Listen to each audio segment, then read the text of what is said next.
The central chamber of the Galactic Council gleamed under the crystalline ceiling, its octagonal design reflecting light in prismatic patterns across the assembled delegates. Ambassador Emma Kells straightened her Navy diplomatic uniform, the small Earth insignia catching the light as she took her designated seat on the luminescent LED platform. Around her, representatives from dozens of civilizations settled into their positions, their various anatomies accommodated by specially designed chairs. The air hummed with the soft whir of multi-level translation devices, converting the cacophony of languages, clicks, and telepathic signals into comprehensible communication for all present. Emma glanced at her data tablet, reviewing her notes for the spring session of 2375. Earth had only been a member of the Galactic Council for 10 years, a blink of an eye in interstellar politics. Despite humanity's remarkable expansion across multiple star systems, they remained one of the smallest voices in the Grand Chamber. The 457th spring session of the Galactic Council is now in session, announced the Central Administrator, their voice resonating through the chamber. First on our agenda, trade regulations and safety protocols. Emma suppressed a sigh. These sessions invariably began with seemingly innocuous regulatory discussions that somehow always managed to disadvantage Earth's interests. She'd spent 8 years as the top negotiation officer for Space Navy before this diplomatic posting, and she recognized the patterns all too well. Commerce Minister Nebrian of the Arthean species rose from his platform. His elongated frame, covered in iridescent scales that shifted from blue to green under the chamber lights, commanded immediate attention. "Esteemed delegates," Nebrian began, his translator rendering his clicking speech into smooth, authoritative tones. The Arthean Consortium proposes a new set of standards, called the Safe Planetary Life Protocols. These measures will ensure that all agricultural products transported between member worlds meet stringent safety requirements. Emma felt her pulse quicken. Agricultural exports had become Earth's primary contribution to interstellar trade. Their advanced bioengineering techniques had created drought-resistant, high-yield crops that thrived in environments where native species struggled. The timing of this proposal was suspicious. As Nebrian detailed the new protocols, Emma discreetly accessed the attached documentation through her neural link. While the delegate droned on about ecological preservation and species protection, she scanned the fine print of the proposal. There, buried in subsection 47B, she found it. Specific chemical composition restrictions that would effectively eliminate all of Earth's genetically optimized crops from the interstellar market. But it was another clause, hidden in an appendix, that made her blood run cold. If a member engages in activities detrimental to alliance interests, suspension of voting rights and expulsion from agreements may be implemented. The vague wording could be weaponized against any member, particularly Earth. When Nebrian concluded his presentation, Emma requested the floor. Standing tall despite being one of the smallest physical presences in the chamber, she activated her platform's highlighting system. "Respected delegates," she began, her voice steady. "While Earth fully supports safety measures that protect all our worlds, I must point out that these proposed regulations appear targeted specifically at Earth's agricultural innovations." She projected holographic data charts showing the safety records of Earth's bioengineered crops across various ecosystems. 10 years of implementation data confirm our products cause no ecological disruption. In fact, they've helped stabilize failing ecosystems on 17 worlds. Murmurs rippled through the chamber as Emma highlighted the hidden clauses. Furthermore, the enforcement provisions in Appendix C grant unprecedented powers to revoke membership privileges based on subjective assessments of detrimental activities. This is contrary to our founding charter's principles of sovereignty. Nebrian's scales darkened with agitation. Ambassador Kells misinterprets standard legal language. The provisions merely formalize existing practices. Senator Morvac of the Morvac species. a longtime ally of the Arthian commercial interests, immediately supported Nebrian. Earth's concerns are overblown. If their products are truly safe, as claimed, they have nothing to fear from enhanced scrutiny. As the debate intensified, Emma's secure communication device vibrated. A message from Kelly Tran, Earth's intelligence operative, embedded within the Council's administrative staff, flashed across her screen. Urgent, confirmed alliance between Arthian, Zelton, and Morvac corporations. Orchestrated plan to force Earth out of Council. Details following. Exercise caution.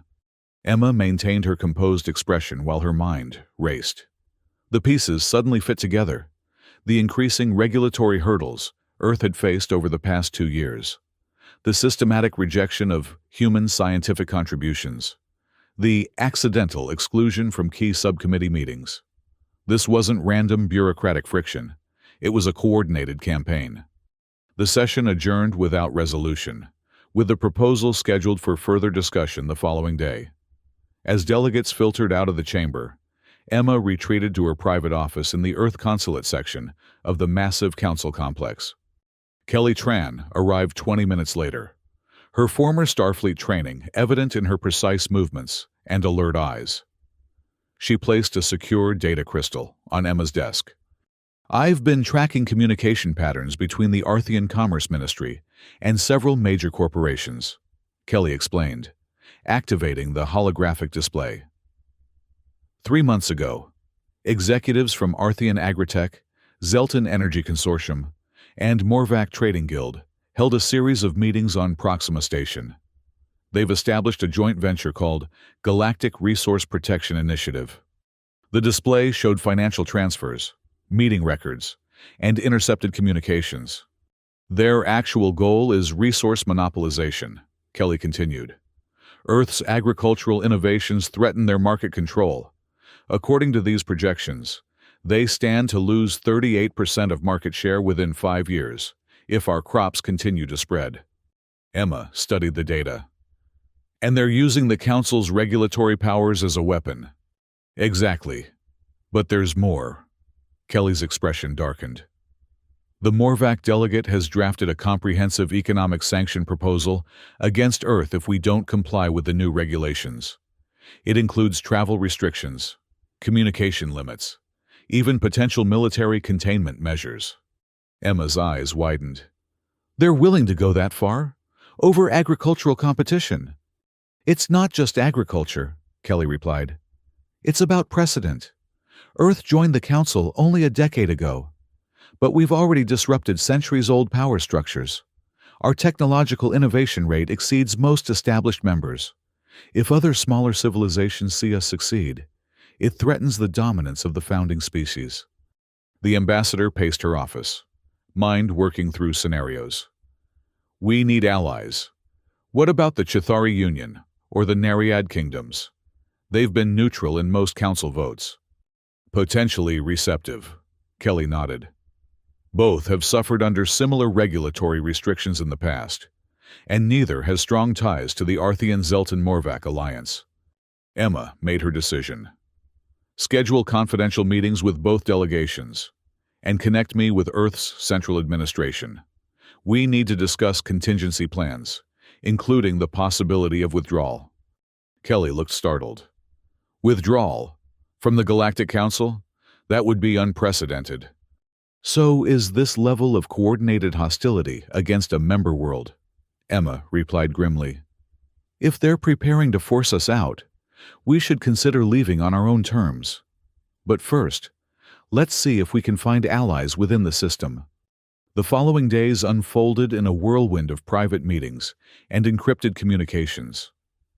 Emma met with Chithari Ambassador Yarthes in a secured chamber designed to prevent any form of surveillance.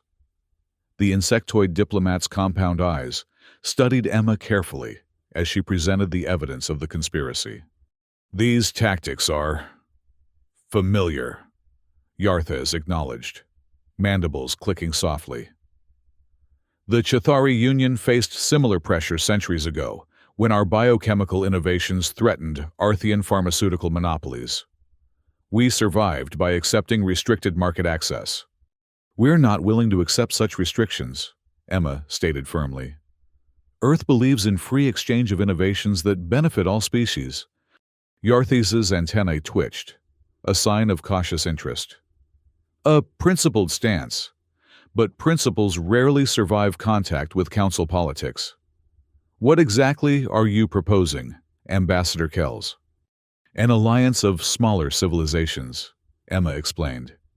Not just for mutual protection within the council, but potentially beyond it. You truly are considering withdrawal, Yarthes observed. Unprecedented, but intriguing. The Chitauri Council will require convincing evidence that aligning with Earth offers more security than our current arrangement. I understand. That's why we're inviting Chitauri scientists to visit our experimental agricultural development on Kepler-99. We're establishing self-sufficient settlements that could operate independently of council trade networks. The meeting with Nereid Ambassador Kelvius followed a similar pattern. The amphibious diplomat, his translucent skin showing the complex circulatory system beneath, expressed cautious interest in Earth's proposition. The Nereid kingdoms have long specialized in oceanic resource development, Kelvius said, his webbed hands gesturing gracefully. Yet, our technologies have been consistently undervalued in council assessments. An alternative arrangement might be beneficial. While these diplomatic efforts proceeded, Emma received authorization from Earth's Central Administration to initiate what they called Operation Kepler Exodus, a contingency plan for humanity's potential withdrawal from the Galactic Council. Dr. Anwar Lin, Earth's leading xenobiologist, had been quietly developing a self-sustaining agricultural system on Kepler-99, a previously overlooked planet in a star system deemed low value by council surveyors. What had begun as a research outpost was rapidly transforming into a pilot community. Emma arranged a secure visit to the facility, traveling aboard an unmarked transport ship. As they descended through Kepler-99's turbulent atmosphere, she marveled at the transformation below. What council records described as inhospitable terrain with minimal development potential now featured sprawling biodomes interconnected by transport tubes, with fields of crops visible even from orbit. Dr. Lin greeted her at the landing pad, his lean frame energetic despite the planet's higher gravity. Ambassador Kells, welcome to what we hope will be humanity's new frontier. He led her through the main biodome, where engineers and scientists worked alongside automated systems. We've adapted Earth's agricultural techniques to Kepler's unique soil composition. The results have exceeded our projections. These crops produce 30% higher yields than on Earth, with minimal resource input. And they're entirely outside council regulatory frameworks, Emma noted. Precisely. But we've gone further. Dr. Lin guided her to a laboratory section where several non-human scientists worked. We've invited researchers from other low-value civilizations to collaborate. That's Dr. Vex Toral from the Chitauri Union working on symbiotic fungal systems. And over there, the Nereid hydrologist Selphine developing brackish water cultivation techniques. Emma recognized the strategic brilliance. By creating tangible cooperative ventures outside council oversight, Earth was demonstrating the potential of a new alliance system. How many people could Kepler-99 support, she asked. Currently, about 50,000 comfortably, Dr. Lin replied.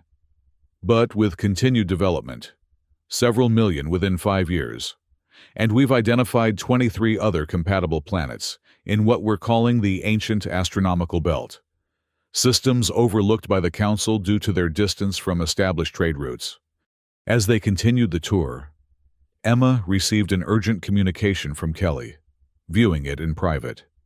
She learned that the Arthian delegation had begun circulating rumors that Earth was secretly developing biological weapons to protect their agricultural monopoly. The disinformation campaign was gaining traction among neutral council members. That evening, Emma convened an emergency meeting with Earth's executive board via secure quantum link. The 12 leaders of Earth's unified government listened gravely as she outlined the situation. We face a coordinated effort to either force our compliance with punitive regulations or engineer our expulsion from the Council, she explained.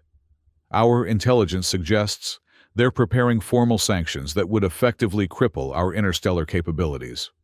What are our options? Asked Chairperson Lin Wei of the Executive Board. 3 paths forward, Emma replied. First, compliance, accepting the agricultural restrictions and hoping they don't demand more concessions.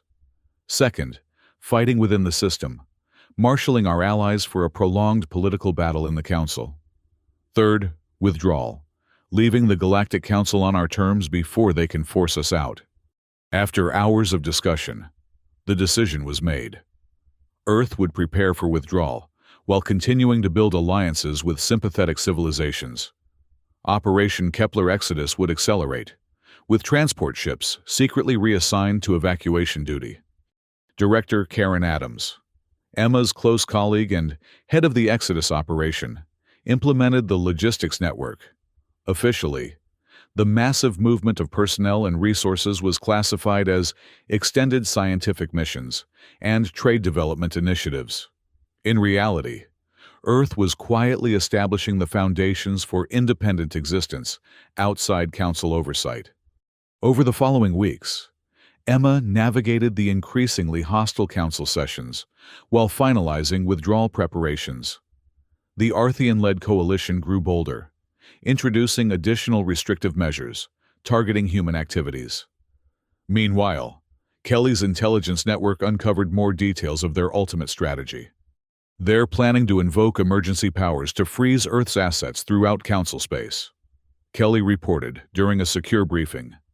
The justification will be biological contamination risks from our agricultural products. Once implemented, we'd be unable to move our people or resources without their permission. Timeline? Emma asked. 2 weeks, maximum. They're just waiting for the final signatures from the regulatory committee. Emma nodded grimly. Then we move now. Notify Director Adams. Withdrawal day is set for the next Council session. The preparations intensified. Throughout human-controlled space, citizens received carefully worded messages about potential diplomatic realignments and precautionary resource consolidation. Transport ships began quiet evacuation operations from more vulnerable outposts. Military vessels were strategically repositioned under the guise of routine exercises. Meanwhile, Emma continued her diplomatic outreach. The Chitauri Union, impressed by the collaborative research on Kepler-99, tentatively agreed to support Earth's position. The Nereid kingdoms remained cautious, but indicated they would not oppose Earth's initiatives. Several smaller civilizations, the Verdanians, the Tellurite Confederation, and the Eridani Collective, all expressed interest in closer cooperation outside Council frameworks. On the eve of Withdrawal Day, Emma received a final intelligence report from Kelly. The Council's intelligence director, Ambassador Zarek, had discovered elements of Earth's preparations. Emergency containment measures were being readied. They'll try to prevent our withdrawal announcement, Kelly warned. And they've positioned military assets near our major transport hubs. Emma nodded calmly. We anticipated this. Are our countermeasures in place? Yes. The Chitauri and Nereid diplomatic corps have been briefed. Our fleet is positioned, and the broadcast systems have been secured.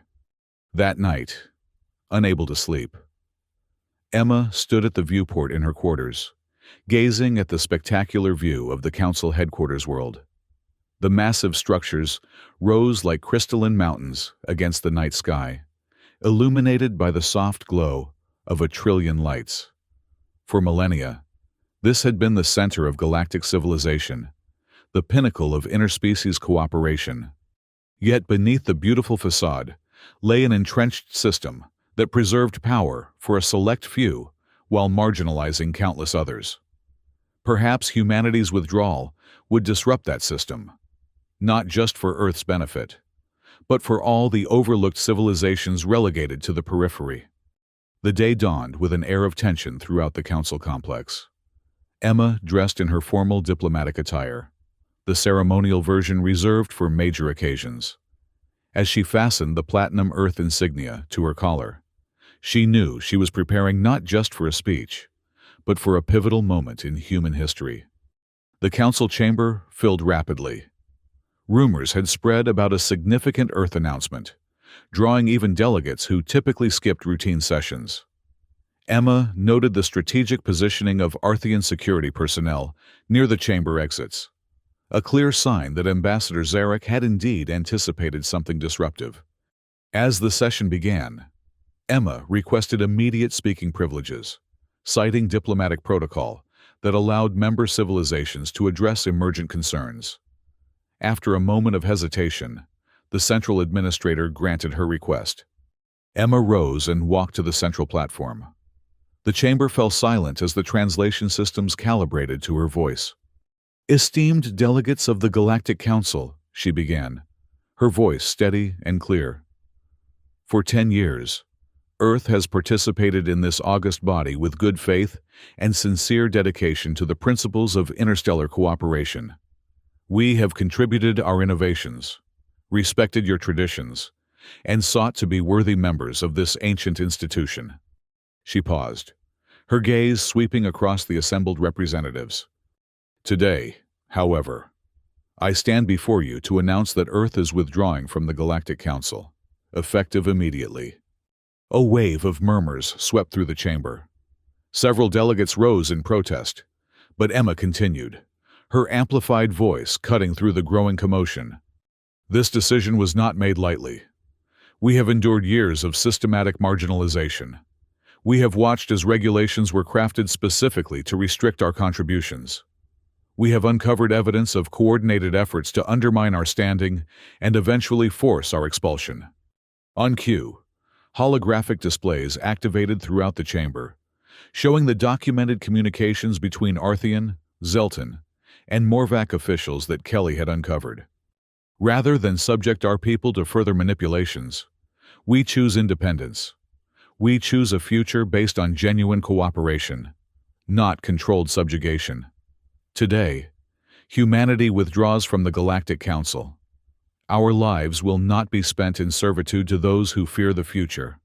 As Emma concluded her statement, the chamber's security systems activated.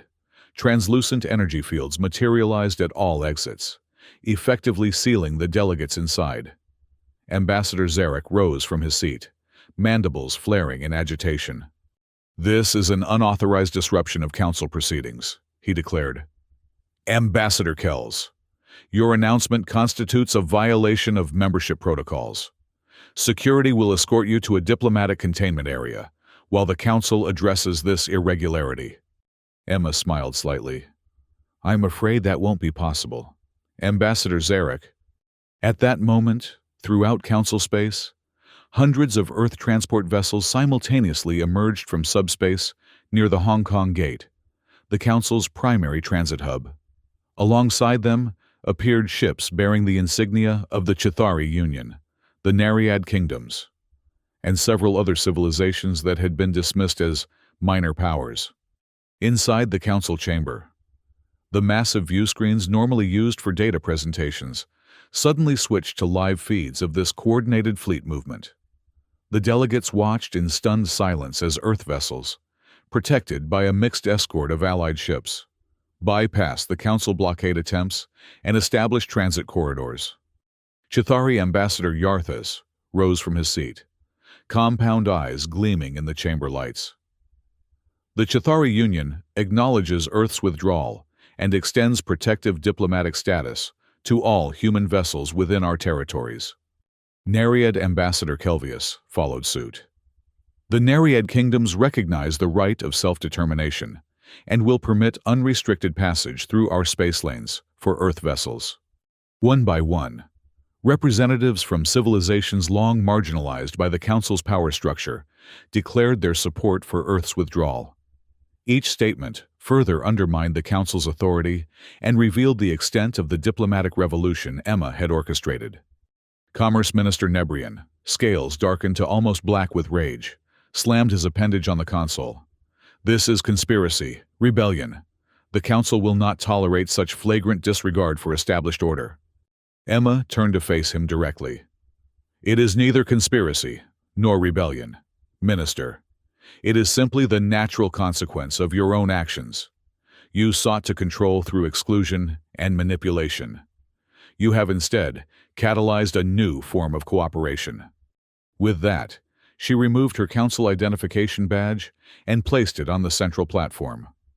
The symbolic gesture was broadcast throughout the connected systems, a visual representation of humanity's severance from the ancient institution. Earth withdraws from the Galactic Council, she repeated. We look forward to establishing new relationships based on mutual respect with all civilizations who share our vision of genuine cooperation.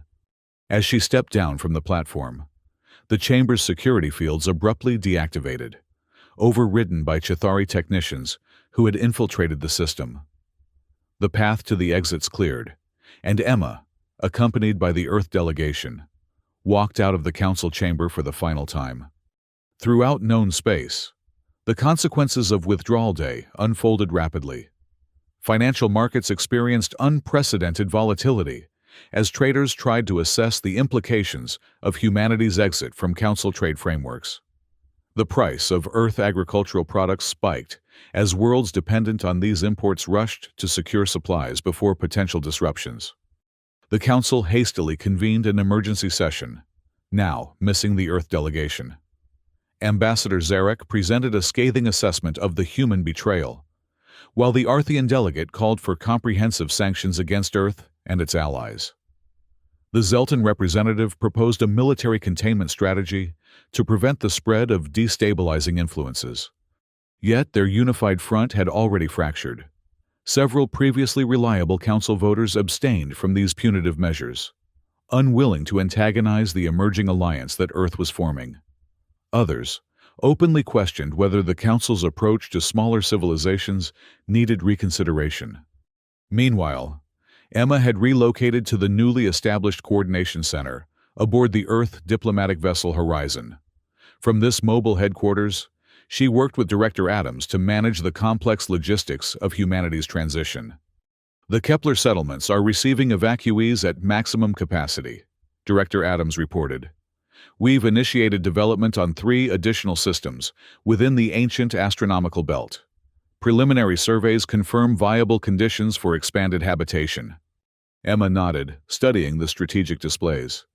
And our defensive posture? Stable. The joint Chitauri-Nereid Earth patrol groups have established a security perimeter. Several Arthian vessels tested our resolve near the Vega corridor, but withdrew when confronted by our combined force. Kelly Tran entered the command center, bringing updates from her intelligence network. Council influence is weakening among peripheral systems. We've received inquiries from 17 previously unaligned civilizations about joining what they're calling the Earth Alliance. Emma smiled slightly. Not the Earth Alliance. That implies human centrality. We need a name that reflects our fundamental principle, inclusive cooperation among equals. After consideration, they settled on the Alliance of the Forgotten, acknowledging the shared experience of civilizations overlooked or marginalized by the Council's power structure. Emma and Chitauri Ambassador Yarthes drafted the founding charter, emphasizing mutual defense, technological exchange, and cultural respect. Dr. Anwar Lin presented the preliminary survey of the ancient astronomical belt, a region of space containing dozens of star systems with habitable planets that had been largely ignored by the Council due to their distance from established trade routes. His team had identified rich resource deposits and unique ecological systems that offered tremendous development potential. The belt provides a perfect foundation for our expansion, he explained during a strategic briefing. Its distributed nature makes it difficult to blockade, while the varied environments support diverse development approaches. The impact on Earth's population evolved from initial uncertainty to growing enthusiasm. Council propaganda had previously dominated interstellar media, portraying the Galactic Council as the pinnacle of civilization. Many humans had internalized the notion that council membership was essential for prosperity and security. Yet, as reports spread of welcoming receptions from alliance civilizations, public opinion shifted. Volunteer registrations for Kepler settlement programs surged, particularly among scientists, engineers, and cultural specialists eager to participate in building something new. 6 months after Withdrawal Day, the Alliance formally inaugurated Throno Station, a massive orbital facility above Kepler 99. Unlike the imposing, fortress-like architecture of council structures, Thronos featured transparent bioenergy glass that could reconfigure to accommodate diverse species and purposes. The Central Assembly Chamber was designed as a circular forum where all representatives sat at equal height, a deliberate contrast to the Council's hierarchical arrangement. Emma stood at the observation deck, watching shuttles arrive from dozens of worlds for the inauguration ceremony. Beside her, Dr. Lin contemplated the activity with obvious satisfaction. When we started the Kepler project, I never imagined it would become the center of a new interstellar alliance, he admitted. Sometimes the most significant changes begin as simple acts of self-preservation, Emma replied. We just wanted to ensure humanity's future. Now we're helping reshape the galactic order. The ceremony itself reflected the alliance's emerging character, pragmatic yet optimistic, respectful of diverse traditions while establishing new shared customs. Representatives from 28 civilizations formalized their participation, with another 15 attending as observers. Chithari Ambassador Yarthes, whose initial skepticism had evolved into committed partnership, delivered the opening address. We gather not in opposition to others, but in affirmation of our shared principles. The Alliance of the Forgotten remembers what the Council forgot. That true strength comes from honoring the contributions of all, not just the powerful few. As the proceedings continued, intelligence reports arrived indicating the Council's response. They had issued the Green Accord, ostensibly an environmental protection initiative, but actually a thinly veiled attempt to restrict trade with Alliance worlds. However, the measure had passed by the narrowest margin in Council history, with unprecedented abstentions. More significantly, the once dominant Arthean-Zelton economic bloc showed signs of serious strain. Without access to Earth's agricultural innovations and facing competition from Alliance trading partners, their market positions had deteriorated rapidly. Several Arthean colonies were experiencing food shortages, while Zelton energy exports had declined by 23%. Emma shared this information with the Alliance Leadership Council during their first official session. The Council's attempt to isolate us is faltering. Their own members are questioning the wisdom of economic warfare against such a broad coalition. Nereid Ambassador Kelvius, whose hydrological expertise had proven invaluable in developing water reclamation systems throughout Alliance territories, nodded thoughtfully. They built their power on the assumption that smaller civilizations had no alternative. We have shattered that assumption. The Alliance's first year unfolded in a whirlwind of development and diplomatic engagement. The Kepler 99 settlement expanded from its original research focus to become a thriving multicultural hub. The transparent biodomes that had initially housed experimental agriculture now encompassed diverse neighborhoods, educational institutions, and cultural centers. Dr. Lin's scientific coalition made breakthrough discoveries in the unique ecosystems of belt planets, developing symbiotic agricultural techniques that required minimal intervention while producing abundant yields. These innovations were freely shared among Alliance members, creating a network of self-sufficient worlds resistant to external economic pressure. Earth's military strategists, working closely with Chithari and Nereid defense experts, established a distributed security system throughout Alliance space. Rather than concentrating forces at central locations, as the Council did, they deployed smaller, more agile units capable of rapidly responding to emerging threats. The Council's initial hostility gradually gave way to reluctant accommodation. Attempts to enforce blockades proved ineffective against the Alliance's dispersed structure, while military provocations were met with coordinated defensive responses that made escalation too costly to pursue. 2 years after Withdrawal Day, Emma received a confidential communication from an unexpected source, Ambassador Zarak, the Council's intelligence director. He requested a private meeting at a neutral location, away from both Council and Alliance monitoring. After careful security assessment, Emma agreed to the rendezvous aboard a diplomatic vessel in unclaimed space. Zarak arrived alone, his normally imposing presence somewhat diminished. "Ambassador Kells," he began formally, "I come not as an official council representative, but as someone concerned about our shared future." "I'm listening," Emma replied cautiously.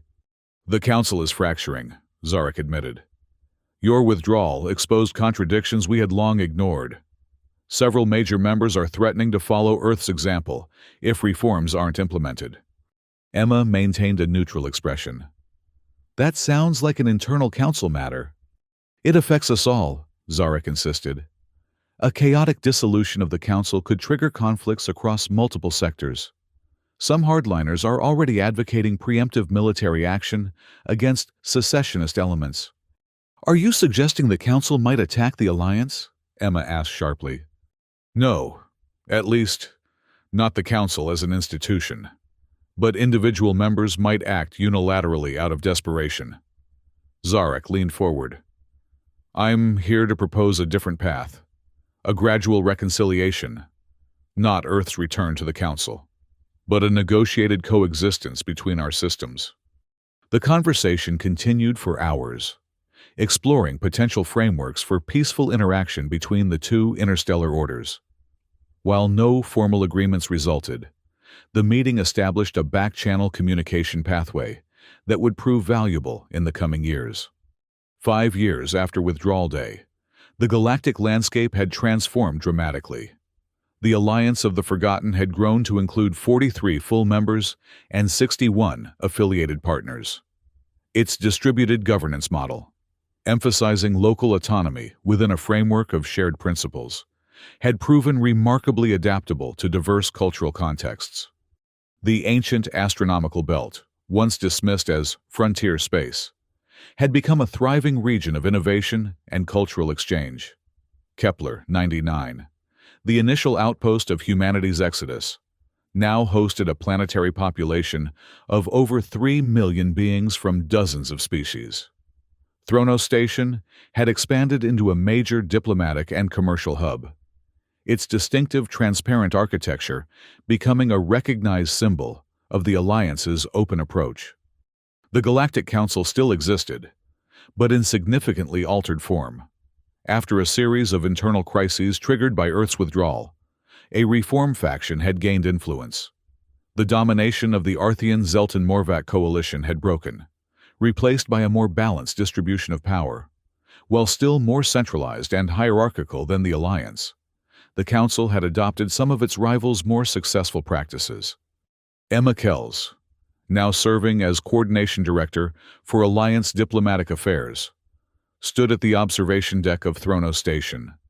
The massive transparent dome offered a spectacular view of Kepler 99 below, its once barren surface now showing the distinctive patterns of cultivated fields and interconnected biodomes.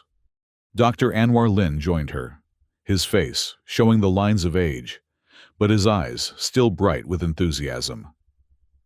The Verdanian delegation just arrived with remarkable findings from the outer belt. They've discovered planetary systems with biochemistry we've never encountered before, potentially revolutionary for medical applications. Emma smiled. And they came directly to share the discovery with all Alliance members, rather than keeping it proprietary. Exactly. Dr. Lin gestured toward the buzzing activity in the diplomatic concourse below. That's what makes this experiment work. Genuine cooperation, rather than controlled competition. A communication alert sounded softly.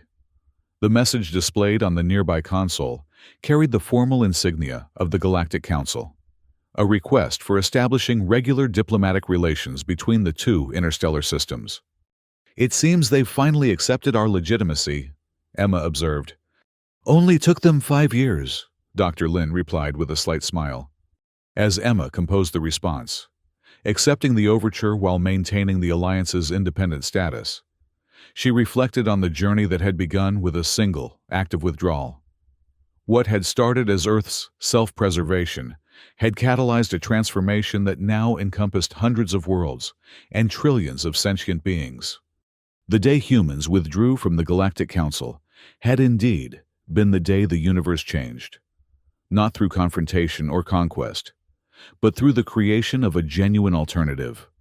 By choosing independence and building alliances based on mutual respect, humanity had helped forge a new path forward for countless civilizations that had previously known only marginalization.